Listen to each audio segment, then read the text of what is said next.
back, everybody. So now we reach the last step in project number 5, where we are going to recompile the APK file, right? So we are going to use again the apktool.jar. So what I did, as you can see on your screen, I wrote down the command that you see at the very end of project number 5, where you do apktool.jar and with an option B, as you can see here on my screen, right? Option B. But notice that I use a Java -jar apktool.jar. So apktool, I don't think it's defined in the environment, so that we can just call it like that. But maybe it is, but I'm just going to go ahead and do it like this, because in your instructions they have you enter the path where the apktool.jar is located. But as you can see on my other screen here, I'm looking at the same directory, it's simple app, but just to show you what's in it. And what's in it is the apktool.jar. I copied it, right? So I just went ahead and copy and paste I pasted the apktool.jar into here. Why? Because I don't want to type so much, and I just want to demonstrate what it does, because it's a long command, so I wanted to do that for you. Okay, so that is the same as you see at the very end of your project number 5. So you see Java -jar apktool.jar without all the path, because I copied it inside this very same simple app directory.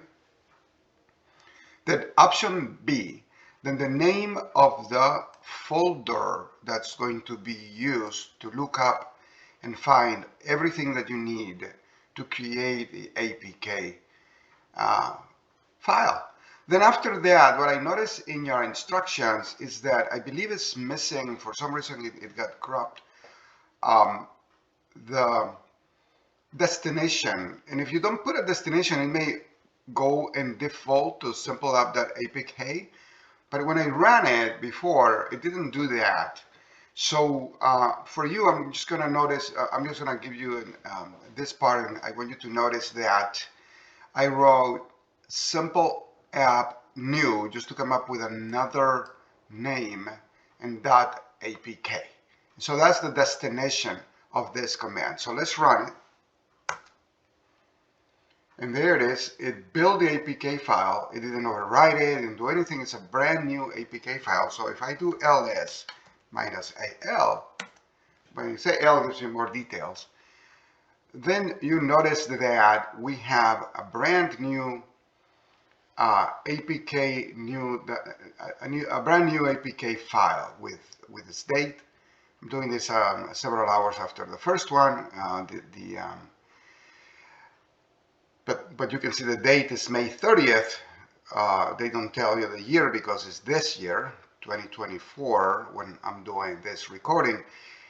And where the previous simple app APK from the beginning of this project had 2012, which is quite a long time ago, it still works. I mean, the technology from this perspective has not changed. We're still on the same the same process as far as that goes.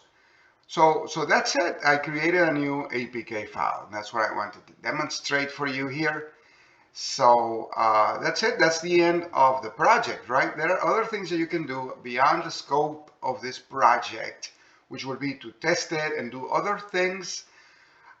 I recommend go and look online, APK tool, this APK tool search, and there's plenty of information, technical communities that give you more up-to-date information, if you may, meaning new apps, new stuff that people are doing.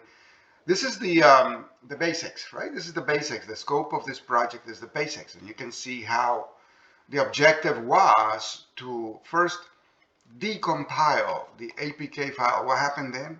When we decompile the APK file, we created a new folder. I'll show you the folder here for simplicity, which has, resources. It has an Android manifest XML in the resources. You see values where you can see strings. So you basically learned a lot about what was in that APK by reverse engineering it, meaning we decompile it and then we recompile it right here.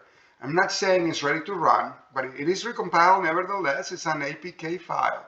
And that was the objective. And I'm saying it's not necessarily ready to run because we'll run into other things beyond the scope of this project where we have to think about the certificates and other things that you'll be learning over time in this journey of mobile applications.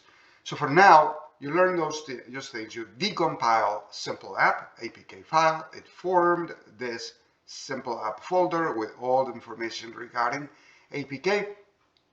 And then you again, compile that simple app into the new simple app new APK. That's it. Then I'll be talking to you later. Take care.